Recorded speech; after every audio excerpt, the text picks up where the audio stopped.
Ndabahaye ikaze mwese abumva ururimi rw'ikirundi na mwebwe mwese abavuga ikinyarwanda. Ndabahaye ikaze kuri channel yanje, channel yitwa Tuyagire Vanessa. Je nitwa Madame Vanessa, hanyuma nkaba ngiye kubayagira kubijanye n'akarengane. Ngiye kugira ico mvuze kubijanye n'akarengane kariko gakorerwa umudame yitwa Idamange Yvonne. Idamange Ryamugwiza Yvonne akaba ari umunyarwandakazi, akaba afise abana 4. Rero igituma nahisemo kugurura iyi channel subwa mbere subwa kabiri nifuje kuyugurura. Mu bisanzwe ari maze igihe ariko nta byinshi nahora ndayirungika ko iramaze amezi menshi. Uyu munsi nahisemo yuko ngira ico mvuze ndayicishije kuri Tuyagire Vanessa channel. Ni channel yanje nzohora nza ngaha je ndi umu activist. Kubera ko ndi umu activist, iyo ntumiwe kenshi na kenshi ku mbuga nkoranyambaga zitandukanye canke ku macano atandukanye, hari amategeko baba bafise, hari sinshobora kuhavugira uko je ndavyiyumvira kuko je ndi umu activist, sindi umunyapolitike. Rero uyu munsi guhera no munsi ndetse no kubandanya nahisemwe yuko vyoba vyiza iyi channel yanje ndayibandanije nkaza ndacishaho amakuru yuko jewe ndavyumva ico ndabivuga ko sa makuru nzoba nshikiriza amashasha. Jewe nzohora inza ngaha kubayagira ku makuru mashasha canke ku makuru yavuzwe, nkagira ico ndabivuze ko ubwanje uko jewe ndavyumva apana ukunda vyumva. Hanyuma kandi namwe abazashima kuze muraza kwifatanya nanje mukagira ico namwe mubivuze ko mugashira ivyiyumviro byanyu muri commentaire hasi. Rero kubera ko umudame Idamange Yvonne, Idamange Ryamugwiza Yvonne, uno munsi bivugwa yuko yamaze gufatwa n'inzego za RIB, zamaze kumutwara mu buryo butemewe n'amategeko, mu buryo bubi cyane, bamuhora uburenganzira bwo kuvuga. Umwana w'umuntu yaba umwana avutse canke umugabo canke umusaza, twese turafise uburenganzira bwo kuvuga. Dufise uburenganzira bwo kuvuga ivyo tudashima, tukagira n'uburenganzira bwo kuvuga ivyo dushima. Dufise uburenganzira bwo kugaya, tukagira uburenganzira bwo gushima. Etse dufise n'uburenganzira bwo kwanka ivyo duhatirizwa gukora tudashaka. Ubwo n'uburenganzira bwa kiremwa muntu uwo ari we wese. Rero bikaba bibabaza kubona mu bihugu vyinshi muri Afrika na cane cane mu biyaga bigari u Rwanda bakaba badashobora kwemerera umuntu kwagira ijambo avuga. Si n'u Rwanda gusa, n'u Burundi ivyo bintu birarukoresha, aho badashaka kwemerera umuntu kwagira uburenganzira bwiwe. Ivyo bintu ntabwo tugiye kuzavyemera. Iyi channel tuzayagiraho ibibazo nk'ivyo, twongere tuyage n'ukuntu hariho abo tudakwiye gukurikira guko badutwara mu nzira mbi zo guhotora abandi, zo gutwara uburenganzira bw'abandi. Rero kubera ko je ndi umukristo kandi na Madame Idamange Yvonne numukristo nawe, guko nabonye yitwaza Bibiliya, nanje nitwaza Bibiliya, kandi nemera yuko amajambo ari muri Bibiliya asumba ubukomezi intwaro zose zikorwa mu isi, amabomu n'ibindi. Nashimye kubanza kubasomera muri Zaburi ya 82 guhera ku murongo wa mbere gushika ku murongo wa 4. Haravuga hati: Imana ihagaze mu ikombe ryayo, icira abacamanza urubanza.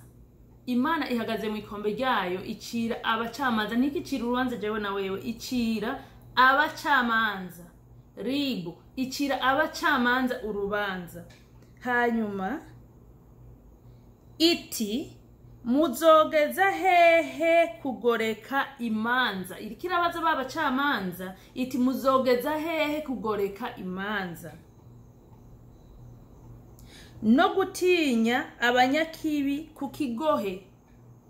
Abacamanza bacimanza nabi kubera gutinya abanyakibi, gutinya babayobora, bakanka gucisha urubanza aho ruri, bakanka guha umuntu ubutabera bwiza, kugutinya ikigohe cyo wubari hejuru. Imana ikabaza abacamanza iti muzogeza ryari gucia izigoretse. Nivyo Imana irikirabaza. umurongo wa gatatu uravuga ati mucire imanza umugoyigoyi n'imfuvyi, mucire impahazwa n'umurushwa imanza zigororotse. Mucire imanza umugoyigoyi n'imfuvyi, barya abantu mwita banciye aho, ba bantu mubona umenga iwanyu nta kamaro bafise, ati mubacire imanza. N'imfuvyi muzicire imanza, mwongere mucire imanza umurushwa, mwongere mucire imanza impahazwa n'umurushwa. Impahazwa ni ba bantu atagira ijambo mu gihugu, ni wa muntu agize aravuga bagenda kumuhahaza bamuvuga nabi, nka Idamange Yvonne bariko baramuhahaza.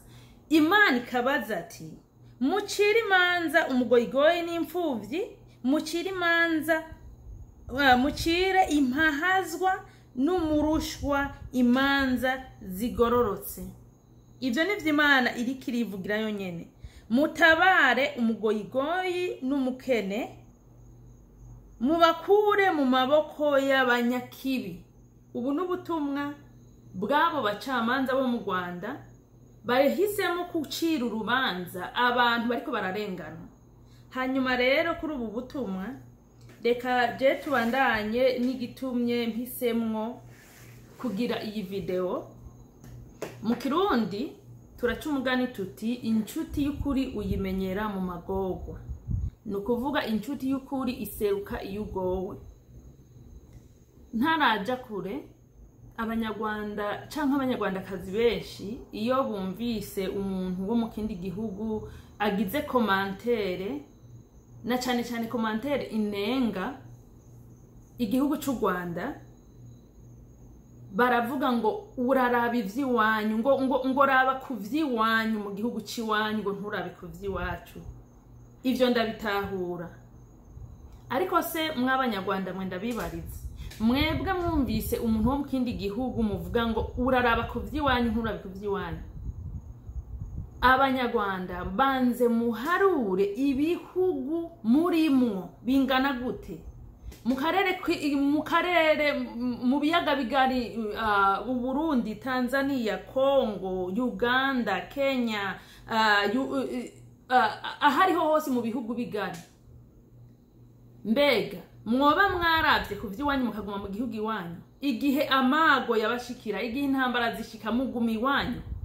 Kukubera rero mutaguma iwanyu, nico gituma barya bose muhungirako, ibihugu byose muhungirako. Natwe dufise uburenganzira bwo kuraba nibihe biriko biragenda mu gihugu wanyu, ukuntu ibintu biriko biragenda mu gihugu wanyu. Kandi n'abanyarwanda b'ubwenge nabo bafise uburenganzira bwo gukurikirana n'ivyahe biriko uko biriko biragenda mu bihugu bigari. Igituma ari vyiza kubikurikirana nguko nko mu 1994 canke ya mu 1993 iyo abanyarwanda benshi bari bazi ko mu Burundi intwaro ya Buyoya yari kirica abahutu, hari abanyarwanda batari guhungira i Burundi. Hari abanyarwanda bahungiye i Burundi basanga hari intambara, bava i Burundi biruka baja Kongo, batarahamara igihe ya ntambara basanga Kongo abo bantu barahari. Iyo haba nko muri kino gihe bakurikirana amakuru bakamenya ati aha hari ibi, aha hari ibi, vyari kubaha wa mwanya wo kuvuga ati okay, aha naha ko muri iki gihugu hari ibi, sinjayo, reka mbandanye naho urugenda ari rurerure muganda rubandanye nje aho nibaza nza kuronka umutekano. Rero nagomba mbwire mwebwe mwumva yuko ibindi bihugu bitakwiye kubanenga, banze mwese muhunguke iyo muva mukagera musubiye mu Rwanda, hanyuma mwubaka urugomero rubakikiza, muvuge muti nta muntu numwe wo hanze dukeneye kavuga ivyacu, aho bizogenda neza. Ariko kwiyumvira yuko muba muri mu bindi bihugu hanyuma mugaca munahindukira kenshi na kenshi ugasanga muri mu bindi bihugu mubivurunga, mugaca mwumva yuko ata muntu akwiye kubavuga, aho mwamwihunze cyane gose. Reka rero sintebe kuri ivyo, reka nje kuri iyi ntwari y'abanyarwanda. Iyi ntwari, uyu muvyeyi, naje ndi umuvyeyi afise abana 4, Idamanga afise abana 4, nanje afise abana 4. Birababaje cyane kubona umuvyeyi w'abana 4, umuvyeyi ariko aragerageza kurondera kazoza k'abana biwe aho bazokurira hari amahoro, ariko akaza guteshwa umutwe nkuko FPR iriko irabikora. Jewe kubwiwanje nka Madame Vanessa uko je ndabisesengura, nagomba ndababwire yuko FPR singoma y'abatutsi, nashaka abahutu b'abanyarwanda bafitiye akazi k'abatutsi ico kintu bakimenye. FPR si ingoma y'abatutsi. FPR ni ingoma y'abakunzi binda, n'ubutegetsi bw'abakunzi binda, n'abantu bahisemo bakunda inda, kwikunda kwanka abandi nibo bategeka. Ibi shaka wewe nimba uri umuhutahuri nturabe FPR ngo ucuvuga ngo kumbure ko leta yuzuyemo abatutsi ngo duce tuvuga ngo ni FPR y'abatutsi. Oya, suko biri. Uko iyo aba FPR ari ingoma cyangwa ubutegetsi bw'abatutsi, uno munsi nta batutsi kazi baba bariho b'abapfakazi bapfakazwa n'iyo ngoma. Iyo aba bavuga ati twebwe duhagarariye ubwoko bw'abatutsi gusa, ntibaba bahindukira bagahitana abatutsi b'abagabo bakabica hakaba abapfakazi, canke bagahitana abatutsi kazi b'abagore bakabica hakaba abapfakazi. Kandi ntibaba bahindukira bagafata barya abana b'abacika cumu benshi ubu bakuze, harimwo nabo bayidamange harimwo ba Kizito Mihigo bahitanye, hagabamwo n'abandi bose mubona urya mu profeseri Aimable Karasira. Bajya bose yaba ingoma yari y'abatutsi, bajya ntibaba bagorewe muri kiya gihugu, baba bafise amahoro. Rero kukubera ko tubonye yuko FPR atari ingoma y'abatutsi y'ubwoko, ahubwo ari ingoma y'abakunzi binda, n'umwanya wa wewe wa mututsi we utotezwa niyo ngoma y'abakunzi binda, na wewe wa muhutuwe utotezwa n'ingoma y'abakunzi binda, mukwiyunga mukaja hamwe mugafatana mu nda mukagwanya abo bakunzi binda. Igitumye ndabivuga uko nuko FPR yinjiye yatanguye gutata u Rwanda yinjira mu za 1990 igwana. Iriko iragwana, mwibuke neza igihe abantu bariko baragwana hagati ya babiri, hari habapfa hagati yabo bonyene imigwi ibiri, harimwe abapfa hagaca habamwo n'inzira karengane zipfa. Gisigura yuko imbere yuko dushika mu 1994 muri amezi 3 abantu benshi b'abatutsi bafiriyemo, hari n'abandi bantu ubwoko bucanze bagiye baza baricwa niyo migwi ibiri. Uwo leta ya Habyarimana nayo nyene sintinya kuvuga ko yari leta y'abakunzi binda, kuko ntiyakorera abahutu gusa, ntiyakorera abahutu kuko yateye abahutu amarushwa, yari ingoma y'abakunzi binda. Na n'ingoma ya FPR ari ingoma y'abakunzi binda. Izi ngoma rero zibiri z'abakunzi binda igihe zariko ziragwana, haraba benshi bahafiriye, ariko byagiye kubagahebuza ingoma imwe y'abakunzi binda ariyo ya Habyarimana imaze kubona yuko ya ngoma yindi y'abakunzi binda ije kuyisumira ngo uyifate, none ikitishavu kubatutsi kukubera ko ya ngoma y'abakunzi binda ije gufata igihugu ari irimwe abatutsi benshi, baca bagwa mu batutsi barabakekatagura. Izi zari ngoma zibiri z'abantu bakunda inda.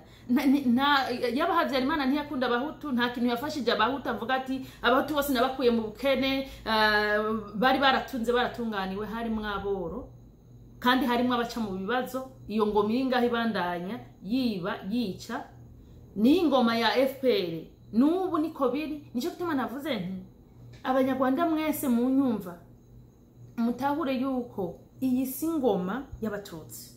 FPR si ingoma y'abatutsi, ni ingoma y'abakunzi binda.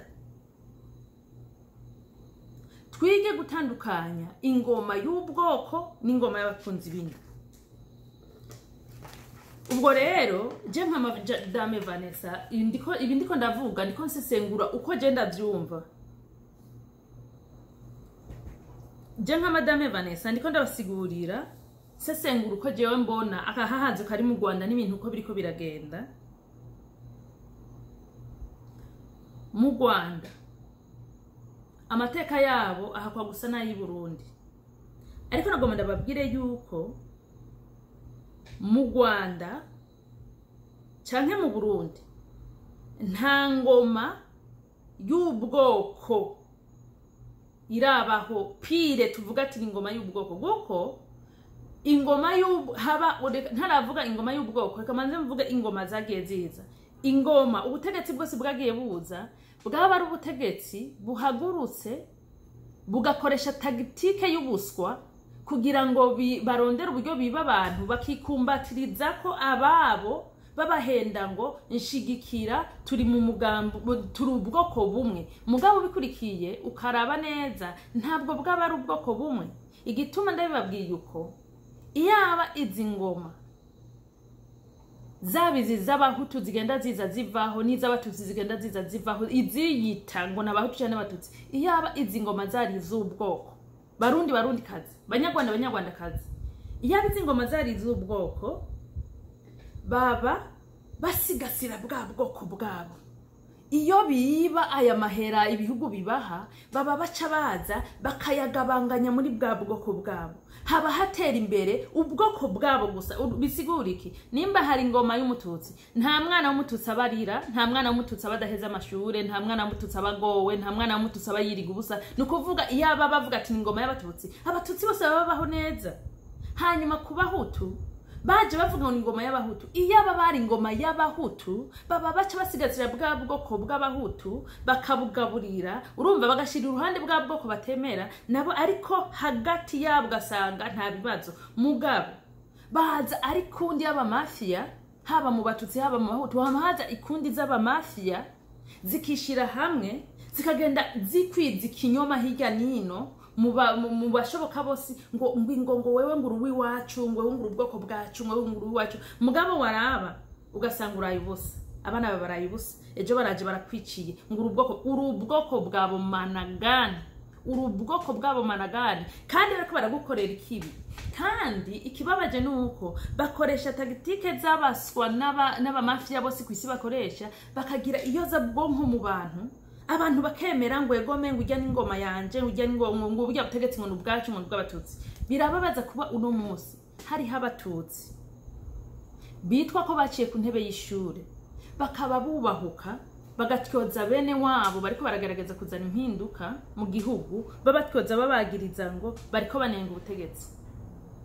Kandi ivyo bintu abo bariko baragirizwa ngo banenga ubutegetsi kuvyukuri bariko baravuga byo nta kintu nakimwe bariko barabeshera leta y'u Rwanda. Leta y'u Rwanda ibintu iriko irakorera abantu bayo n'ivyo iriko irakora mu biyaga bigari ni ibintu bigaragarira uwo ari we wese, ni ibintu ndetse n'abanyamahanga batazi indimi zacu basigaye bibonera n'amaso yabo, ni ibintu za satellite zibona. Mugabo hakaba abantu bavuga yuko bize ndetse bugwaruka bakiri bato bubahuka bakavuga bati ngo yaye ngo uri kungutyoza ngo leta yacu, ngo leta yacu.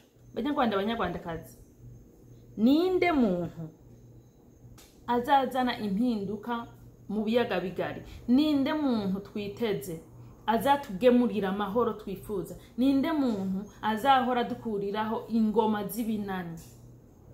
Kuko kenshi na kenshi usanga abantu bose bagenda bigura intege ngo turindiriye amakungu, ngo amakungu azabitumarira, ngo turindiriye ngo abazungu bande?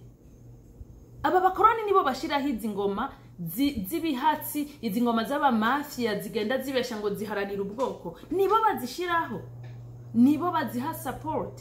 Iyo bariko baravuga ngo barindiriye ngo amakungu, ngo za Amerika, ngo za Europe, ngo zigira ico zivuze ngo kuri Kagame, zivuga iki? Kandi arizo zamushizeho, kandi n'inyungu nyinshi mu kwica umutekano w'ibihugu by'ibiyaga bigari. Inyungu nyinshi ntizija kwa Kagame, zija ku bakoroni. Mugaca rero mwasemika amenyo ngo hehe ngo bazomudukuriraho. Ntibazamukuraho. Wewe nanje ni twebwe bo gutunganya ibibera mu bihugu byacu dushize hamwe.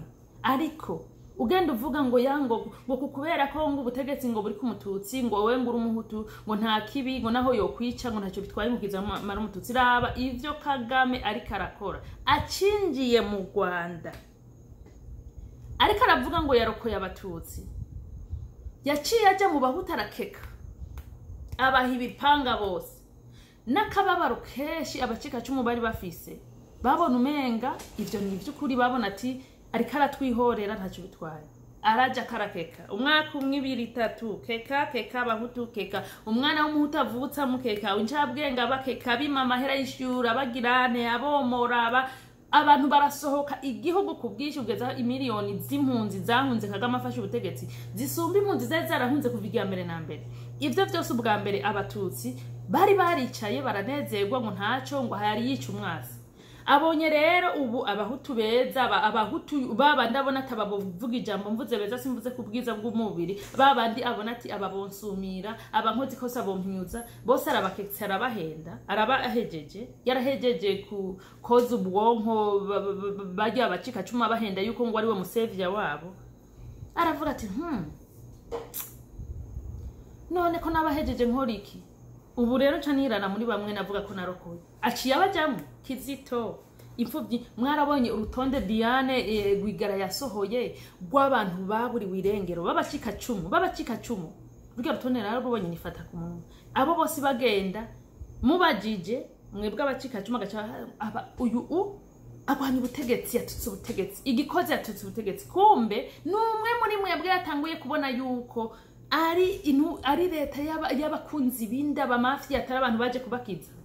Noneho arabaja karaba katagura kugeza hashika kuwo yita umwana Kizito Mihigo aramukuyeho kuri Kizito Mihigo ariwe uno munsi twibuka ariwe uno munsi ejo tuzibwa ariwe uno munsi iyi minsi yose tuzi ari mu mibabaro. Niho bamwe mu bacika cumu batangwe kwikangura bavuga ati turabe neza rero ba bantu ko bimeze. None raba ubu bagiye kurinde mu minsi bagiye kuri Karasira baramuja ko Kizito Mihigo amaze gupfa bamutuma ko kuri ribu ibiki nibiki birahera abagiye bazimira bahari. Uno munsi bageze kuri Madame Idamanga Gamugwiza Yvonne. Banyarwandakazi nagomba ndababwire yuko mutarahinyura systeme y'abamafia ubusuma bakoresha abantu baza bigira ngo n'abanyapolitike b'amahoro uburyo baza kwiba bitwaje ubwoko. Ivyo mutarabitahura nuno munsi nta rugamba muzojabuka nta munyarwanda cyangwa umunyarwandakazi numwe azabaha amahoro. Nabo uno munsi bariko baraseka ngo Madame ngo Yvonne ngo yakoze amakosa yatutse leta. Wewe nyene uvuga ko watutse leta nawe ejo ni wazavuga ko watutse leta. Indira uzogende kwa muganga ubura umuti bawukwime ukorora atahandaremvye bazakuhagiriza ngo waremvye kubera iki ngo nukurema no gutuka leta. Mu Rwanda ushonje abatutse leta ugwaye abatutse leta wasenye winzakarira abatutse leta uwabuze uwiwe agatangaza abatutse leta. Ayo mategeko se ntabwo mubona kana amategeko y'abamafia ayo mategeko se amategeko y'ubwoko uko ntari kavuga ati dukorera ubu bwoko bwonye n'abatubareke. Murabona yuko mwese karabajagaza. Nagomba ndababwiza ukuri mukorere hamwe kuzana impinduka kandi igihe niki Idamange bakamubakuramo bajya abamafia Idamange bakamubakuramo bakamwica. Namwe muzamenye namwe ko muri nyuma Idamange n'umucika cumu ntimuza kwitwaza ngo yego n'umuhutu. Mwarabonye ariko agize arabivuga batangura kumukubita ko genocide barahindura bakubita ko kwasa ngo asanabi. Ico naco kikaba carambabaje kubona leta yitwa ko ari leta yubahuka ikaba ityoza ukuntu umuntu yavutse asa bagaca bahindukira bakavuga yuko ngo basigasigira ngo agateka kazina muntu gute naho n'umuntu n'uburyo yavuye mu nda ya nyina asa mu bimuhora gute naho. Abagore bose bafate rasiyo bayihereze kuri za mukorogo niba mubona yuko bakwiye kwizigaza mukorogo kubera iki President Kagame yavuze ati nta mukorogo dukeneye mu gihugu.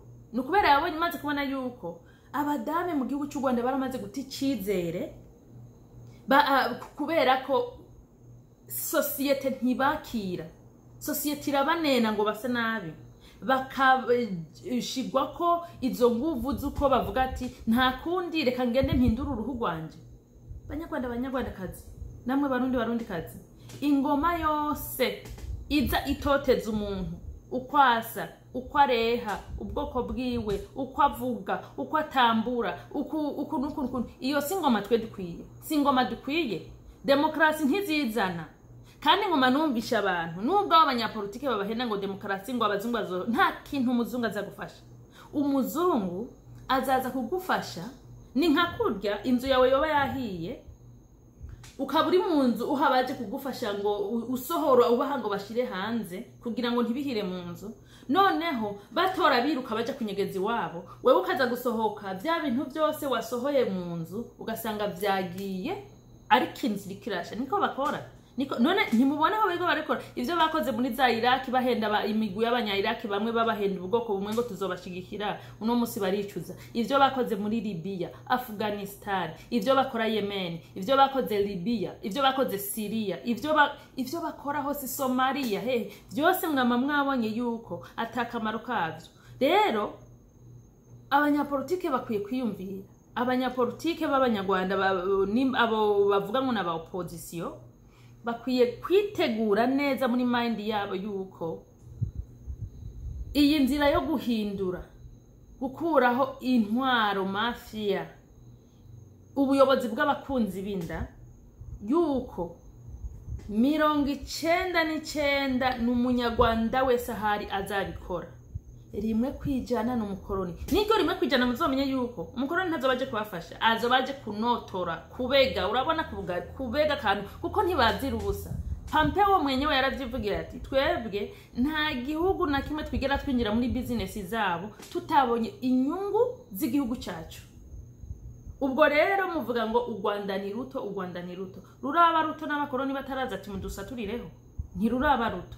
Nico gituma abanyarwanda mwese aho muri ibintu vy'amoko byo kuvuga ngo ubwoko ngo muriko murihenda, igituma muriko murihenda. Aba ba mafia aya mahera bagurana mu bihugu hirya nino ni bande bazayariha? Tax nta na rimwe bazigera bafata agapapuro ka tax ngo kuri umututsi w'iwacu ngo ukabudandaza ibi tax we uza gutanga $5 mu mwaka, umuhutu nawe azatanga $1,000 mu mwaka. No, tax babakubita zimwe kuko baje kwiba, ntibababaye. Reka kwirirwa murabesha ibintu baboza ubwonko, babahenda ibintu ngo dukorera mwebwe, ngo turabakunda, izo za farije zibahenda. No baje kwiba, babakubita tax ingana. Noneho ubu ngo n'ubutaka bwanyu bwose barabatwaye, mwese muzatanga tax. Hanyuma kandi amahera yose bayaguze amazu yabo mu bihugu byo hanze, bayaguze amashato, bayaguze ibintu byo kwinezereza, kuko barazi neza yuko siku za mwizi ni 40, barazi neza yuko imisi yabo y'igisuma habwa ni 40, barazi yuko yakwiye. Ubu bariko baregeranya ibisigazwa. Wa mwanya rero mufata muvuga ngo wewe uri umuhutu, wewe uri umututsi, nabo bari busy batora batwara. Hazaza kugera igihe ubwonko bwanyu bwegerana muvuga ati twarahenzwe, ntidukwiye gupfa amaboko, ahubwo dufatane mu nda tubikure. Musange byose barabitwaye nivuba hatswe kwiyora. Niko muzosanga, nico cyonyene muzosanga aho guko bari ready. Kandi kindi naco mukirabe, nubwo umuntu wese avuze ngo naraye gusaba mwagiriza genocide, bakamwagiriza ingenga bitekerezo, bakamwagiriza ko yatukanye, bakamwagiriza ko yafobeje genocide, bakagirane, murabe mu bahutu bagirizwa genocide hari habihakaze. Kubera ko wafata umwana mucika cubu avuze ko bagenze bashonje, ukamwagiriza ingenga bitekerezo genocide, ariko ugacufata umuhutu yishe ugacumuhakaze. Ni kubera ari groupe mafia mw'abantu mwe, si kubera nta logique bakoresha yinuze kuvuga ati ubutabera tubucisha aho buri. No, ni groupe y'abajambazi bavuga bati yaza ari umuhutu, yaza ari umututsi, adufasha ubujambazi, twende turajana turakora bimwe uko dukora bimwe. Ntimutangazwe rero mwibaza ngo kubera iki ngo boha ngo abana baba bahutu bakabaha akazi, none babafasha kwiba. Namwebwe mukoranye mukabafasha kwiba, baca babaha akazi. Mugabo ntibashobora kuguha kandi ari wewe bavoma. U Rwanda bazasiga gwera. Mwibuke beshi nubwo bavuga ngo bari barahunze bari Uganda, beshi bari baramaze kuronka ubwene gihugu bwa Uganda. Ubwo bwene gihugu bwa Uganda baburonka nta hantu hamwe herekana ngo barabusubije burundu. Amatungo yabo bafise, twumva yuko bafise ababo babandanya bayakurikirana. Nta kuntu rero wewe woba uvuga ngo iyo wari wari impunzi uhungu susubira mu gihugu wanyu, ya matungo ufise n'ubwene gihugu curabugumya. Nukuvuga uri impunzi 50-50, uracari impunzi ugacuba n'umwene gihugu. Ivyo navyo ntibishoboka. Nico gituma babahenda, bakabahenda bobo kujyanisha abacikacumu n'abahutu bari mu Rwanda. Mwebwe barazi yuko aho nyene muri niho muzopfira hamwe canke mwicanire hamwe, ntaho mufise muzoja. Ariko bo barazi yuko Rukambye bafise kw'isi yose aho baguze amazu meza bazoca biruka kwiberamwo, mwe muzasigara murarira muri abana mu maso. Baragiye kera. Jewe rero navuga nti ku Barundi n'Abarundikazi babishoboye, dushigikire bene wacu b'Abanyarwanda, impinduka igaruke. Simvuze ngo dushigikire bene wacu b'Abanyarwanda mu kugwana. Intambara ni yaba mafia. Nta muntu numwe akunda ubumwe, akunda bene wabo, yifuza intambara. Intambara ni yaba bajambazi baba mafia n'aba bakoroni bakorana, abakoroni bakabadandaza kw'ibigwanisho n'inyungu zindi zo ku ruhande. Twebwe nk'abantu dukunda amahoro, dutegereza gushigikira Abanyarwanda n'Abanyarwandakazi bene wacu mu kuzana impinduka. Dutegerezwa na twebwe gufata telefone zacu tugahamagara ku ambasade, amambasade nkatwe turi hanze, tugahamagara ku ambasade tuzi ibihugu turimwo ari mu Rwanda, tukabamenyesha amakosa bahaye bakorera Abanyarwanda bene wacu. Igituma no kubikora uko, nabibukije yuko umubanyi niwo muryango, ikibashikiye kibadushikiye. Mu Rwanda habuze amahoro, baca bahungira i Burundi, baca bahungira mu bihugu bigari, kandi ivyo bihugu bigari navyo nubwo hadosha hatera intambara, mugabo hari ibintu vy'inzara n'akaduruvayi bishobora kuvuka kubera abantu bashasha bahinjiye. Ivyo ni ibintu muzi. Nico gituma ntimube ba sindabinegwa sindabiraba, ntimube nk'aba bamwe mu bakozi ba Kagame bumva wavuze ku Rwanda bakagushoka bakagutuka, kandi nabo bakagutuka nabo batari no mu Rwanda. Ntimube nkabo. Dutegerezwa kwifatanya n'abagowe, dutegerezwa kubafata mu mugongo, dutegerezwa kuguma dukurikirana amakuru ya Madame Yvonne, dutegerezwa kuguma dukurikirana Madame ya Yvonne, dutegerezwa kuguma dukurikirana ukuntu ubutegetsi buriko buramufata. Dutegerezwa habaye n'imyigaragambyo abashoboye gushika hafi iyo myigaragambyo, dutegerezwa kubaba hafi. Uko mu Kirundi baraca umugani bati iyi kirira gisigaye ni y'umuriro uteruja. Umuriro ntiwigera uturira ngo utere usubira mu muyonga, uturira ubandanya iyi kirira kiri. Ibi bintu iyi mafia ya FPR ikorera Abanyarwanda, bijya bihugu bibakikije nabo biba biriko biraraba, abategetsi baba bariko bararaba.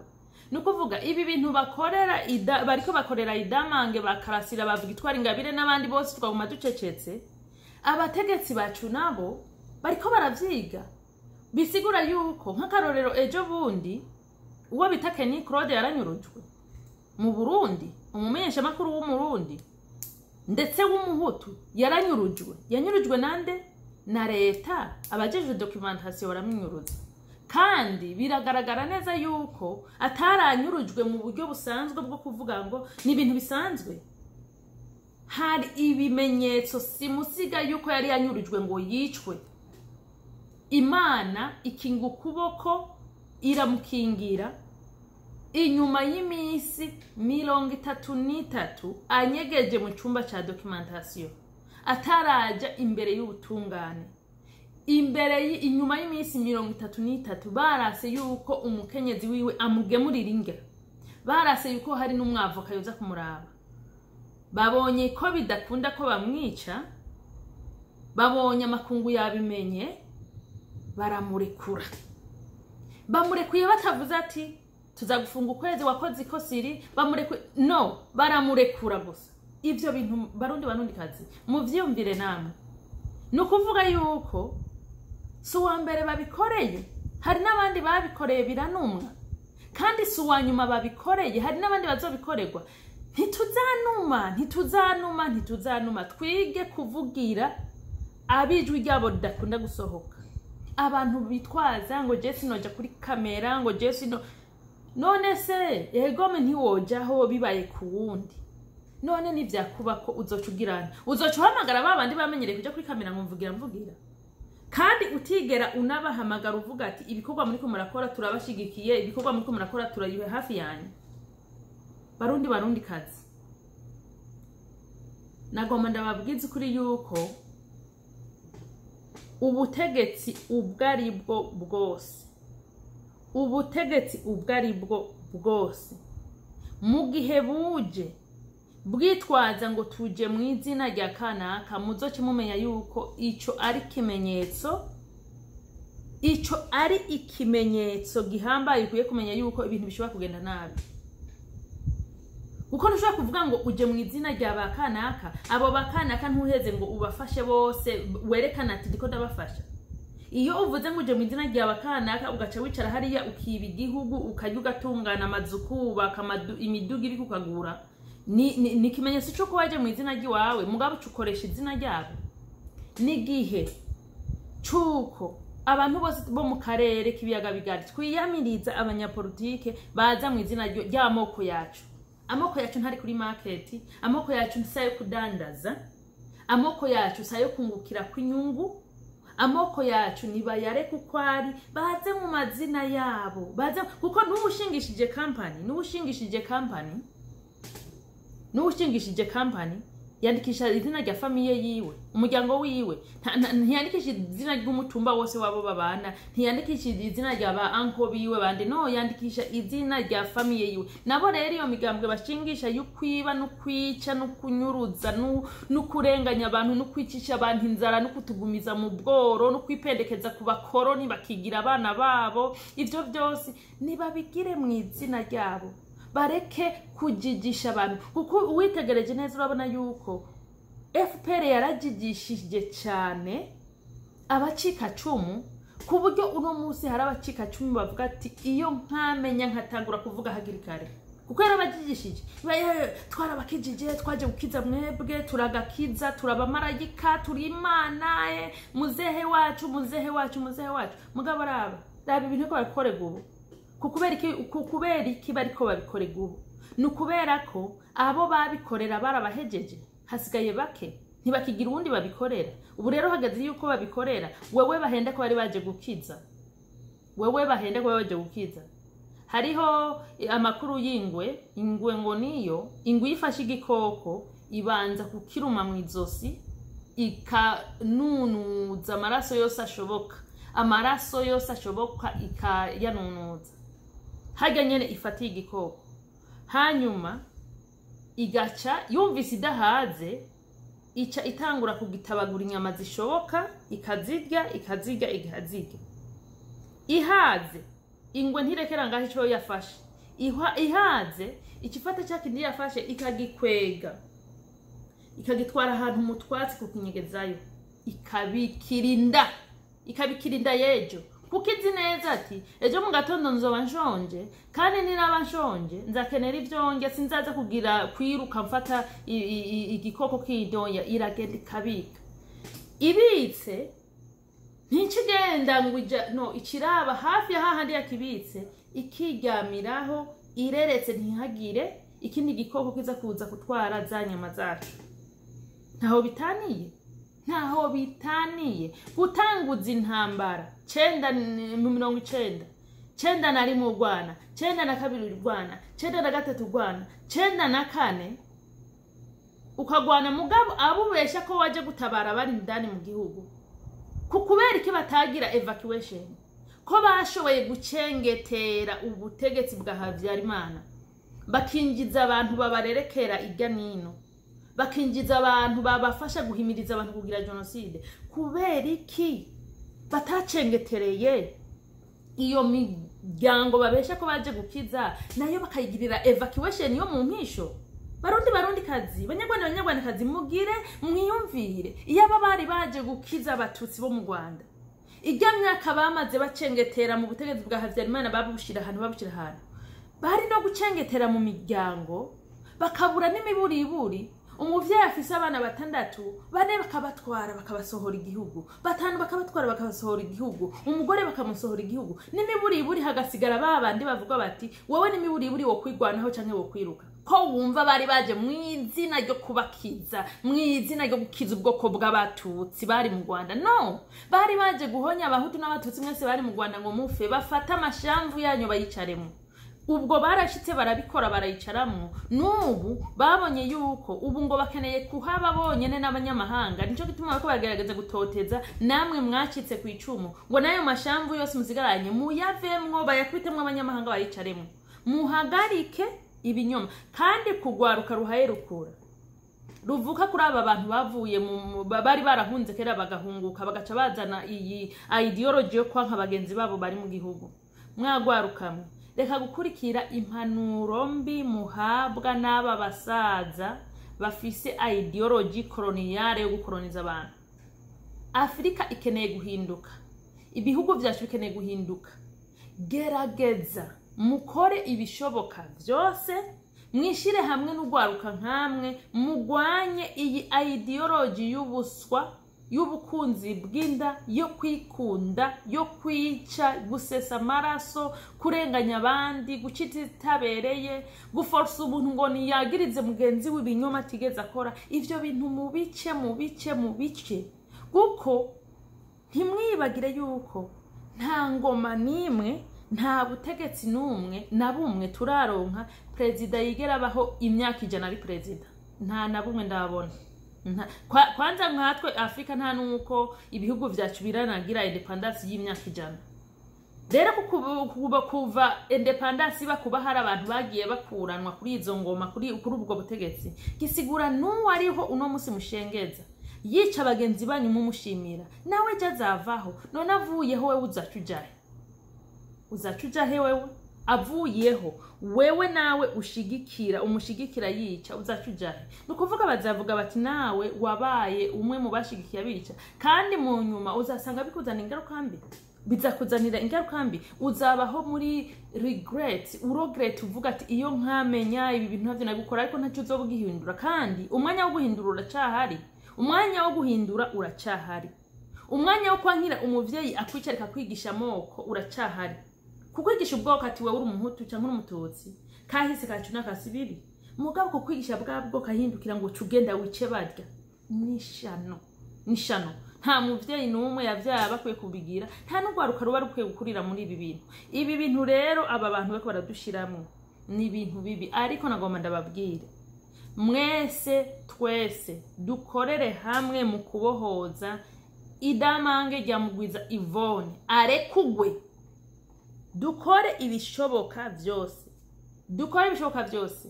Uno munsi wewe wifitiye muri frigo ikintu cyose ukeneye, ariko ntiwibagire neza yuko hari abantu benshi bari mu makambi y'impunzi ivyo bintu badafise n'icicumi cyavyo, bagowe bakeneye gutaha iwabo kuba mu mahoro. Mugabo ntibashobora gutaha kuba mu mahoro, kandi n'abari bariyo nabo bariko barahigwa bukoko, bariko barakorerwa ibintu nkabirya idamanga yakarakorerwa. Barundi kazi, Banyarwanda kazi, jewe nka Madame Vanessa nzokwama mvuga ntitangiriye itama nenga ubutegetsi bwose buzaza bugomba kuducura bufuni na buhoro, budukoresha nk'uko abakoroni badukoresha. Nta nkeka ubu butegetsi bwacu, ubu butegetsi bwo muri Afrika bwishi, mu Rwanda ndetse no mu Burundi, ibikorwa vyinshi bakora ni ibikorwa bigaragara yuko bakiri mu nzira yo gusubiramwo ivyo bashebuja babo bakora nabo sabandi n'abakoroni. Guturubika abanyagihugu bawe bakagutinya, kwica umunyagihugu muhora ubusa, kwicisha inzara umunyagihugu, gufata amategeko agirira ingaruka mbi umunyagihugu atafise uburenganzira bwo kuvuga ngo ndase, kubuzwa abana kwiga amashure meza, abana kwicwarikwa hasi kandi abana babo baba ministre biga amashure za prive na hehe. Ivyo nibindi vyinshi kuburirwa irengero, gusesa amaraso, kubona umuntu bakamubona nk'umuntu. Ivyo ni ibintu vyinshi abakoroni nabo nyene babikora nkuko nyene. Rero kuba aba bantu biyita yuko bakorera twebwe abanyagihugu babo, kuba bahindukira bakabidukorera ni kimenyetso cerekana yuko bakorera abakoroni n'abakozi b'abakoroni, babakorera. Nico gituma mubona aba bakoroni babita the man, Kagame is the man. Ni kubera ko babona abakorera nk'ivyo bakora kera, bagaba bashima kubona umwirabure abikorera bagenzi biwe. Ntituzokwemera intwaro z'abanyapolitike zamaziza mu izina ry'amoko yacu. Nibadandaza imiryango yabo, nibidandaze bonyene, mugabo mu izina ryacu dukwiye kuvyabaganiriza hamwe. Kuko ejo uno munsi umuhutu cyangwa umututsi n'impunzi, higa yejo umututsi agiyeho umuhutu cyangwa umututsi aza cahunga. Ivyo kandi inyungu zose murazi neza yuko inyungu zose z'ivyo bintu murabizi neza yuko izo nyungu zijahe nyinshi zigira ku bakoroni. Ibi bintu tubigwanye tuvuge tutitangiriye itama, tudatinya, kandi dutahure yuko ububabare idamange ariko acamwo, ibitutsi ariko aratukwa, inkona ariko arakubitwa, torutira ariko aragirirwa, nizo nanje ubwo bubabara afise, nibwo nanje banshize hajya ari ntababara, nibwo nawe bagushize hajya ari wababara. Bikababaza ukuntu abantu birengagiza, bakirengagiza ibintu biboneka, bagashaka kugenda binyenyekeye bishira ku muntu. Ariko n'uwo muntu bishira ko ntabakunda, kuko ivyo karakora n'ibintu biterekana yuko hari n'umunsi warimwe bazigera byerekana ko atanu umunsi warimwe bazigera bakubabarira ngo nuko wabashigikiye.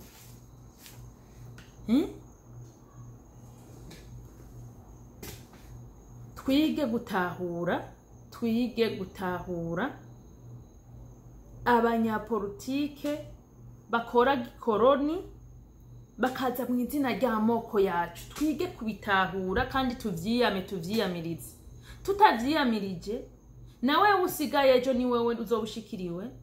Tutavyiyamirije wewe ubibona bibera mu Rwanda tisimvuga, ejo bizabiri mu gihugu iwanyu bariko barabikora, kandi mu gihe byamaze kuba handi hose ukanuma ntuzoronka ni nkomezi zituma ubivuga uvuga ibiko bigaba mu gihugu wanyu. Ndetse naho wozironka ntuzoronka nawe umuntu aza kugufata mu mugongo, kuko babandi bose wirengagiza bazavuga bati natwe mwaratwirengagije, ni mutambugwanyu. Hanyuma nko kuri bajya abana baba DMI, bajya abantu Kagame ahera amahera ngo baje guhiga abantu mu bihugu byo higa nini, bajya abana canka abagabo bakiri bato canka abakobwa, nagomba mwiyumvira iki kintu.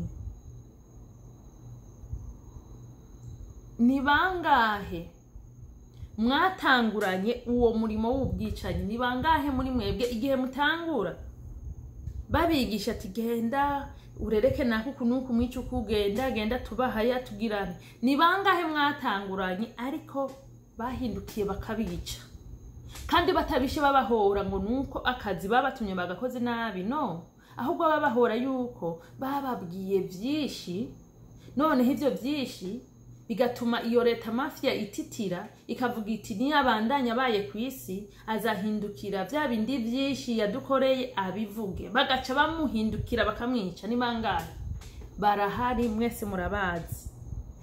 Gisigura yuko nimba waranezerewe ngo nuko bamwishe warihenze cyane, kuko nawe ejo exactement ni wewe, guko wame uharura amabango babiki ukwangana, wamuharura inshuro wamaze guhamagara kuri telefone baguha amabanga tigenda hariya kwa naka, genda hariya kwa naka. Nawe umenye yuko uhejeje izo misiyo zose bagutumye zakundije na kwijana canke zabinusu canke zitakunda, mugabo barabikubwiye mukabivuganako, impera n'impera nawe bazakwica, kuko ntibagomba umuntu azasigara kwisabagiriza. Ico kintu mukimenye yuko inyuma y'abahutu batotezwa, leta y'u Rwanda ya Kagame ibesha yuko ngo yaje kurenganura ngo abatutsi, kandi intambara ari leta zibiri z'abakunzi binda nabivuze bari baziteye, iya Habyarimana n'iya Kagame, bagaca mu nyuma bahindukira bagagira ikesi imaramaje. Noneho barahejeje aba bana b'abahutu bavutse banabategeka gusaba ikigongwe, n'abana bavutse basanga base barafunzwe ibiki n'ibiki bose bategeka gusaba ikigongwe. Uno munsi bageze kuri bande, bageze ku bacikacumu.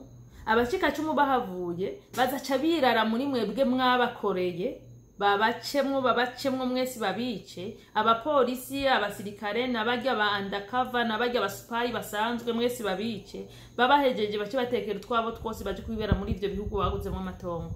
Nuko bizagenda. nta nyungu uriko urakura mu gukorera leta yica, nta nyungu nimwe. Inyungu yobiyo kuvuga ati volontairement genda kuri uriya muntu afise ibibazo, mushire ibiro 3 by'inyama, mushire ibiro 10 by'umuceri, mushire ibiharage ateke kugira tunganirwe. Mugize yo volontairement yo kuza babatuma mushira imfashanyo hirya nino, ivyo ni ibintu byiza. Mugabo babatuma ngo ujye yavuze mu mwica, uri umwana we wavugira hanze cyo mugenda mu mwice, uri ya musaza wari hanze mushiko wari hanze genda mu mwebwe. Namwe muriko muri kwegera karambaraye, nabahanura yuko namwe mwo kwicara umwe wese ahari akavyumvirako hanyuma akazagira ingingo afashe. Barundi kazi, banyarwanda kazi, ndabasezeye kuri iyi video nagize, ariko simpereje aha. Nejo bundi nzogaruka, na hirya yejo nzogaruka tubandanye kuyaga kuri ibi bibazo n'ibindi byose bivugwa hirya no hino, ku bibazo bitubakiye n'uburyo twogenda turigishanya hagati yacu kubona ibintu bimwe bihishwa n'aba bantu. Ariko nababwira yuko mwese abarundi, abanyarwanda, abakongomani mwumva ikirundi, umuntu wese yumva idamange rya Mugwiza Yvonne ahaguruke amuvugire, kandi tubandanye kumusengera kugira ngo icambere mpwemu w'Imana amugumizemwo inkomezi zo guhagarara. Nka kumwe Yesu kumusaraba atigeze atibanga, akavuga bati bibe nkuko wowe Mana ushaka. Na Yvonne tumusengere amagorwa yose karacamwe muri uno mwanya bibe mu maboko y'Uwiteka. Nta nkeka Kizito Mihigo ari mwijuru abwira data wa twese ati raba araba kariya karengane raba, ariko hababazwe umubiri mugabo umutima wiwe ntibawudonore na gato. Kandi tumusabire yame yibuka ya ntwaro yiwe. Ndazi neza ko batamwemereye kuyitwara gukiye barayitinya. Barundi kazi, banyarwanda kazi, iyi bomu rutura ikubita mu mitima igashwanyagurika, imibiri idenga, imibiri idara, umuntu agashwanyagurika indani imibiri idara. Iyi barayitinya, nico gituma batari kumwemera kuyitwara. Ariko nubwo batakwemera kuyitwara, ivyo yashoboye gusoma kabika mu mutima no mu mutwe wiwe, tumusabire bigumemwo, ntibikangwe n'igitsure cyabo, ntibikangwe n'izo nkweto bahaye bamucinyagura, ntibikangwe nayo mashanyarazi babaturiza n'ibiki. Ariko muri we indani mu mutima agume akomeye kugeza igihe azarekurigwa. Ariko kandi wabura umunyarwanda, wabura umurundi, wabura umuntu wese ukunda ikiremwa muntu, ubandanya huri gusengera Yvonne no kumuvugira ahashoboka hose. Naho wowe ufise umugenzi w'umunyamahanga adakora no muri leta, reka bamenye agahinda ufise, reka bamenye ibibi ririya ngoma iriko irakora, reka ivyabo bisaranguke, kuko nibo bahisemo kwikura kwa gashambara, ntako batari baragize. Ariko bahisemo kwikura kwa gashambara babicisha mu guhonya ubwoko, mu guhonya abo babeshe yuko baje gukiza, bakaba bahisemo kubigaruka bakabagirira ibibakora bagirira. Kandi ntiwibagire yuko ngurukira mu kazi ugatwara nyoko. Uno munsi ushobora kwirengagiza ivyo ariko arakorerwa, hirya yeje akaba ari we ushikiriwe. Ndabasezeye mwese mugira amahoro n'ituze, ariko kandi tubandanye gukorana inguvu, kandi twirinde abantu baza bakoresha ubwoko bwacu canke amazina yacu mu nyungu zabo. Murakoze cyane. Nkabanda bifurije yuko mugira subscribe kuri Tuganire Vanessa channel. Tuganire Vanessa channel ni channel yanje tuza tuganirirako abakunda ikirundi n'abakunda kumviriza icyo umuntu ababivuga ku makuru atandukanye. Mugire subscribe, tubandanye kuba benshi kandi tubandanye gufatana mu nda. Mwese murakoze, bye.